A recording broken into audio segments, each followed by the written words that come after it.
और आज हम तुमको कलयुग की एक ऐसी शक्ति बताने जा रहे हैं कि आपके दिमाग की नसें खुल जाएंगी। कलयुग की एक ऐसी शक्ति पर चर्चा करेंगे।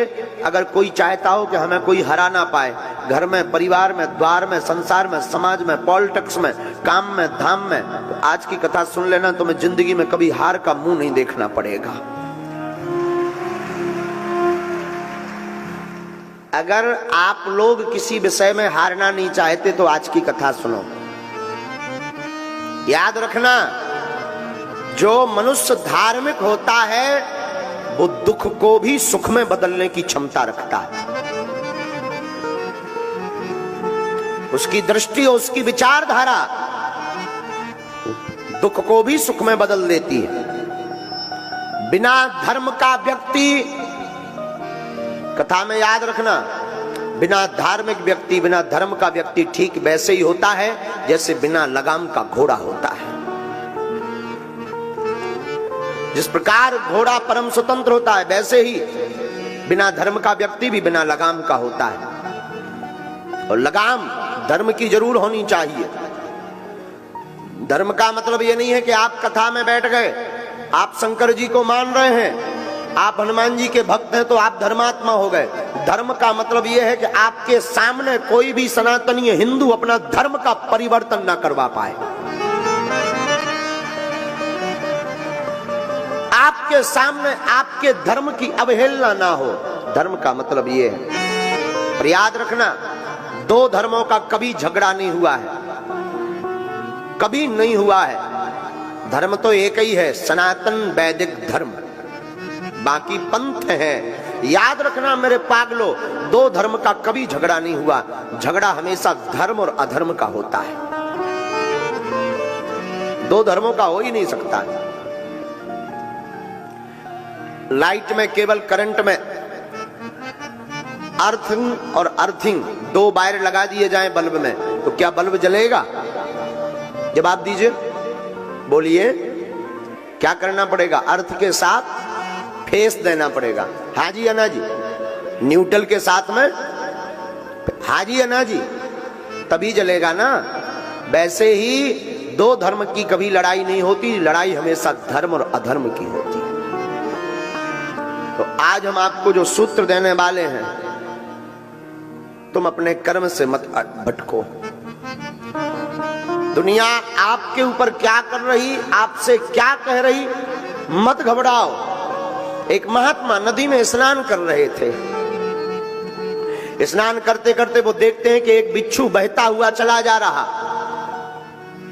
महात्मा को लगा कि हमें बचाना चाहिए वरना ये मर जाएगा। महात्मा ने अपना हाथ लगाया, बहते हुए बिच्छू को हाथ पर रखा और फेंकने की तैयारी की तो उसने डंक मार दिया, काट दिया। महात्मा के हाथ से बिच्छू गिर गया।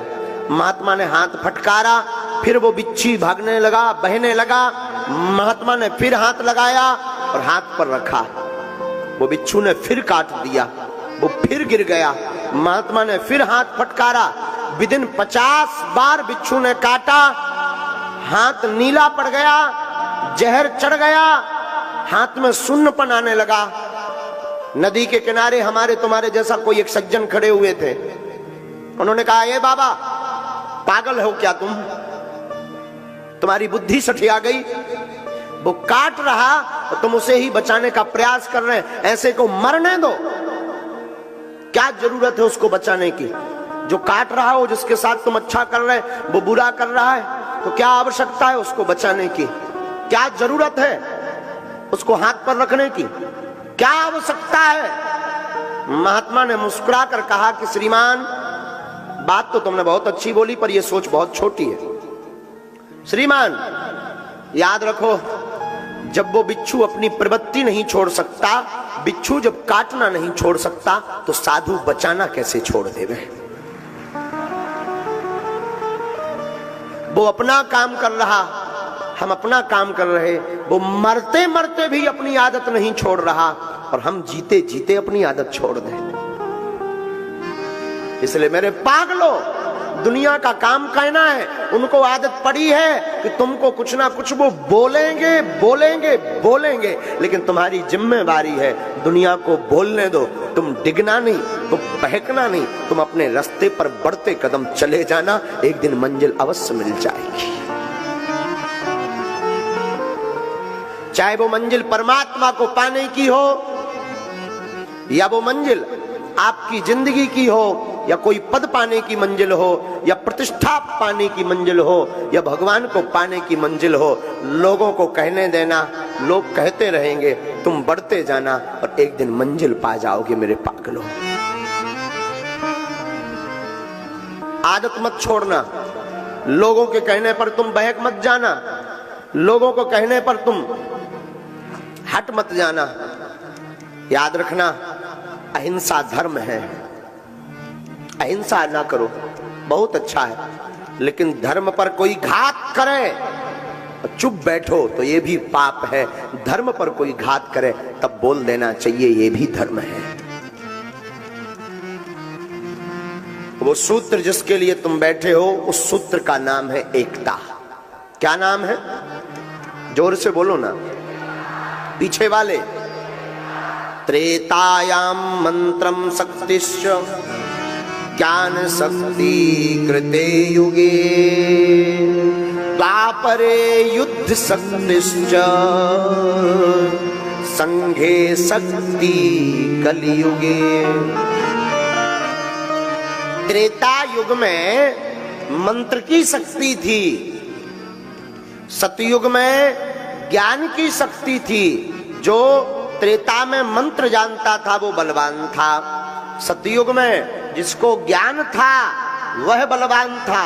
पर द्वापरे युद्ध शक्तिश्च, द्वापर युग में जो युद्ध जीतने की कला जानता था वह बलवान था। लेकिन कलयुग में ये तीनों नहीं है, कलयुग में संघे शक्ति कलयुगे, कलयुग में एकता ही शक्ति है, वही बलवान है। जिसकी एकता वो बलवान।